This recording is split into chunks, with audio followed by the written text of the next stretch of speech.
여러분의 궁극적으로는 이렇게 좀 큰 물건도 한번 보신다고 생각을 하셔도 돼요. 더군다나 레버리지 효과로 낙찰 금액의 80%, 90%까지 대출을 받을 수 있는 조건까지 맞춰준다면 실투 자금은 작으면서 수익을 얻을 수 있는 그런 구조를 우리가 갈 수 있는 거죠. 이게 경매의 장점입니다. 사실 이렇게 진행을 하려고 해서 다 진행하다가 실제 임차인으로 스크린 골프까지 들어오려고까지 다 얘기가 됐었어요. 그래서 뭐 쓰겠다고 해서 잘 하려고 했는데, 근데 아쉽게도 하지만 사겠다는 분이 계셨어요. 그냥 사겠대요. 부동산에 와서 먼저 사겠다고 연락이 온 거예요. 그럼 어떻게 하면 되겠습니까? 사겠다고 먼저 부탁을 해요. 아까 세입자도 그렇고, 아까 그 먼저 말씀드린 1층 9월동 상가 커피숍도 제가 임차를 그렇게 커피숍 놓고 나니까 관리소장님 통해서 먼저 사겠다고 했어요. 그럼 어떻게 하면 될까요? 그냥 팔아버리면 되죠. 왜? 또 잡으면 되니까. 여러분들 그런 실력을 만드셔야 돼요. 중요한 건 이제 앞으로 팔아도 돼요. 또 잡으면 되니까. 잡을 능력이 없을 때가 못 파시는 거예요. 이거 팔고 나면 내가 돈이 없어 이러면 안 돼요. 여러분 실력이 기르셔서 잡고 팔아도 돼요. 산다고 나타나면 돈 버는 거니까. 그죠? 그래서 어떻게, 이것도 실제 계약서입니다. 제가 8억 5,500에 잡았다고 했어요. 감정가 11억 3천이었습니다. 실제 매매가가 11억 6천에 팔았어요. 감정가보다도 더. 사실은 저는 원래는 12억 이상을 내놨었습니다. 근데 그리고 이 경매 보실 때는 이 물건의 감정평가사가 하는 감정가를 보는 게 아니라 내가 스스로 감정할 수 있는 능력도 기르셔야 됩니다. 그게 시세를 파악을 잘해야 되겠죠. 매매가, 매수할 것처럼 매도할 것처럼 임대할 것처럼 항상 얘기합니다. 그래야 가격이 나오는데 매수 가격과 매도 가격이 좀 달라요. 편차가 있어요. 팔 때와 살 때는 가격이 좀 다를 수밖에 없습니다. 그걸 잘 이해하셔야 됩니다. 그래서 그걸 세 군데 이상의 가격을 잘 하셔서 이 물건에 내가 봤을 때 가치는 얼마다라고 자신을 할 수 있는 정도의 능력이 되셔야 여러분이 실수를 안 하세요. 잘못 판단해서 한 가지만 부동산 들였다 그 말만 듣고 하셨다가 틀리면 그 부동산에 책임져 주나요? 안 줘요. 아까처럼 책임은 오로지 내 책임입니다. 내가 조사 안 한 만큼 내가 손해보는 거예요. 반대로 내가 조사 잘하고 잘 준비하면 그만큼 수익을 얻을 수 있다는 반증이 된다는 겁니다. 세상에 쉬운 건 없습니다. 아쉽지만 내가 노력하는 만큼 벌게 돼요. 근데 제가 자신 있게 하나 말씀드릴 수 있는 거는, 이 경매는 여러분이 여태껏 해왔던 온갖 시험, 뭐 수능, 뭐 학교 시험, 고시, 아니면 무슨 뭐 공무원 시험, 자격증 시험보다 훨씬 쉬워요. 제가 자신 있게 말합니다. 그런 어떤 시험보다 여러분이 그 정도 노력했던 것보다 작은 노력으로 이거 할 수 있어요. 제가 그건 자신 있게 말씀드릴 수 있어요. 정말로. 지금 이 3시간도 그렇지만 3주, 4주, 뭐 3시간씩 몇 번 하는 코스로도 충분히 여러분 할 수 있거든요. 근데 여러분들이 몰라서 안 해봤기 때문에 막연한 두려움으로 못 하신 거예요. 지금 이제 아셨다면 하셔야죠. 더군다나 지금 기회입니다. 앞으로 점점 말씀드리면 이제 물건이 기한이 상실하고 경기가 어려워서 터져 나오는 거는 실제 6개월, 1년 있다 나온다니까요. 그럼 이제 내년이 실제 좋은 물건이 나올 때인데 지금 준비가 되어 있어야 그때 좋은 물건 잡죠. 지금 모르고 있다가 좋은 물건 나오면 뭐예요? 방법을 모르는데, 잡을 줄 모르는데 하실 거예요? 못해요. 겁나서 못합니다. 제가 여태껏 많이 봐왔지만 하시려고 했다가 그 당일날 포기하는 분도 계시고 쓸데없는 분들을 봤어요. 그러니까 여러분도 준비가 되어 있지는 못합니다. 그래서 지금부터라도 오셨으니까 배우셨다면 하셔야 돼요.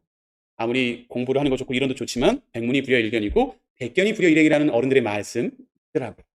한번 경험하실 수 있게 준비하셔서 한번 해보세요. 작은 것부터. 아직 약간 2천만 원 가능했잖아요. 상가든 빌라든 무리하지 마시고 처음부터 하세요. 그랬다가 그 결과가 좋으면 너무나 감사하지만 그냥 번전치기나 조금 아쉬워도 경험을 하신 것과 안 하신 건 천지 차이입니다. 그래야 다음을 할 수 있어요. 좀 더 큰 걸 실수 안 하고 하실 수 있고 다음을 갈 수 있습니다. 근데 아무것도 안 하면 기회조차 오지 않습니다. 했다가 실패하면 반을 실패한 거라고 하고, 하지도 않은 사람한테는 뭐 모두 맡기지도 말라는 말도 있더라고요. 제가 한 얘기가 아니에요. 또 유명한 분들이 했던 얘기입니다. 정말 그런 것 같아요. 해보셔야 됩니다. 준비하셔서 하시고, 분명히 말씀드립니다. 이거 그렇게 어렵지 않아요. 생각보다 쉬워요. 처음에 낯선 용어들이 있어서 어려운 것뿐입니다. 우리가 안 쓰던 용어예요. 왜 법에서 이렇게 만들었는지 저도 몰라요. 사실 어떨 때 좀 짜증나기도 해요. 왜 이렇게 어렵게 만들었지 말을? 소멸이 뭐고, 뭐가 뭐고, 뭐 명도가 뭐고 이게 모르죠. 근데 저희는 제일 좋은 게 하나 있죠. 이 컴퓨터 갖고 있잖아요. 다 하나씩 컴퓨터 있죠. 그죠? 핸드폰이랑 컴퓨터를 갖고 있으면 네이버 그게 다 나와요. 사실은 이 정도 노력도 안 하고 하려고 하지 마십시오. 이 정도 노력은 쉽잖아요. 다 할 수 있고 맨날 붙들고 계시는 핸드폰인데 그 정도 검색은 해야죠. 공부하셔야죠. 그냥 조금 괜찮은, 뭐 저도 그렇지만 제 책도 그렇지만 좀 다른 책이라도 좀 쉬운 책부터 보셔서, 좀 만화책도 좋다고 생각합니다. 쉽게 이해하는 게 좋다고 저는 생각을 하는 사람이에요. 개인적으로 만화책이라도 여러분 이해할 수 있는 쉬운 책을 사셔서 쉬운 책으로 이거를 이해하고 재미를 붙이세요. 그래서 한번 차라리 시작을 하십시오. 작든 크든 그런 게 여러분한테 큰 도움이 될 겁니다. 뭐 하여튼 결과적으로 보시면 이렇게 나중에 이렇게 큰 물건도 과정은 그렇게 작은 물건 하는 거랑 그 과정이 그렇게 크게 다르지 않아요. 물론 많은 오래됐으니까 그렇지 않아요. 앞에 있는 강사는 오래 했으니까 그렇겠죠 하겠지만 제가 느끼기엔 별반 다르지 않습니다. 제가 할 때 빌라 하는 노력이나 이 상가 하는 노력이나 저는 비슷하거든요. 여러분 어느 정도 실력만 쌓으시면 그렇게 크게 다르지 않다는 걸 말씀드리고 싶은 거예요. 그걸 좀 아셨으면 좋겠고요. 그래서 이분 같이 사겠다는 분도 어떻게 샀다고요? 먼저 사겠다고 부탁을 하니까 저는 어떻게 해요? 그럼 팔게요. 입장이 바뀌었죠. 내가 팔아야 돼요 해서 파는 게 아니라 부동산에 와서 사겠대요. 아시다시피 세금 때문에 좀 그래요 했더니 그래도 좀 팔래요. 팔 수는 있긴 한데 이러이러해요. 그럼 12억 정도 했다가 깎아주세요. 이렇게 해서 얘기를 하다가 그 자리에서 계속 흥정을 하다가 그럼 좋아요. 그러면 대신 조건을 걸겠습니다. 이게 특약사항에다 조건 하나 걸었어요.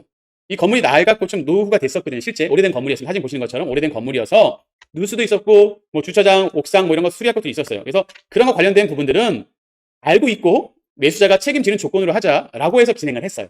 무슨 얘기냐면 이 부분에 대해서 문제가 있는 것들을 만약에 저희가 말 안 하고 팔아버리면은요, 매도자가 책임을 지게 돼 있어요. 6개월간 그 하자에 대한 책임을 지다 보니까 제가 아예 조건에다가 이런 부분에 대해서는 나한테 책임을 묻지 마세요라고 하고 깎아주고 11억 6천에 판 거거든요. 그러니까 반대로 말하면 전 더 이상 책임질 게 없어지는 거죠.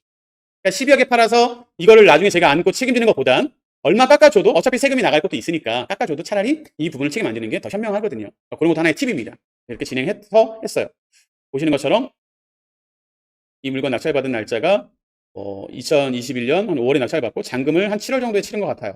7월에 잔금 치르고 그 다음에 잔금 이렇게 치르고 그 다음에 11월에 판매를 했습니다. 이것도 한 6개월 정도밖에 낙찰받고 잔금 치르고 할 때까지 한 6개월밖에 안 걸렸어요. 한 6, 7개월밖에 안 걸렸어요. 처음에 저는 아까 목표는 월세 300 받는 게 목표였죠. 그래서 나중에 팔아도 되니까. 이것도 좋아요. 300 받는 것도. 그렇지만 총 한 9억 들어갔다가 11억 5천, 뭐 10억, 11억 한 2억 5천, 3억 정도 남는 구조가 된다면 세금 내도 나쁘지 않지 않을까요? 저는 이게 좋아서 이렇게 또 했습니다. 왜? 또 잡으면 되니까. 그렇게 하실 수 있어요, 여러분도. 잡아서 이렇게 월세 받으시거나 월세 따박따박 받고 있으면 안 쫓겨요. 그러면 작자 나타나면 천천히 파시면 돼요. 세금 부분 때문에 개인으로 하실 때는 한 2년 있다 파시면 되고 일반세율로 가야 되니까 2년 내에는 상가는 일반세율이 아니죠. 주택도 마찬가지고 그리고 주택은 1주택만 비과세가 있지만 상가는 비과세가 어차피 없습니다. 그렇기 때문에 2년 있다가 파셔야 일반세율로 가기 때문에 그렇습니다. 근데 또 이렇게 제가 들어간 돈도 안 들어가나 들어간 돈 이상의 돈이 남는다면 안 팔 이유가 있을까요? 없죠. 제 투자금보다 그 정도의 돈이 나온다면 제가 안 팔 이유가 없죠. 왜? 전 또 이런 거 또 잡고 또 잡으면 되니까. 그런 마음을 할 수 있을 정도로 여러분이 만드시길 바라면서 이런 걸 지금 말씀드리는 거예요. 이렇게 가능하더라. 아까 물건도 그랬고 조금 작건 크건 간에 어느 정도만 실력만 쌓이시면 일하는 건 똑같더라. 과정도 똑같더라. 대출에 대한 조건도 똑같고 하나도 달라지는 게 없습니다.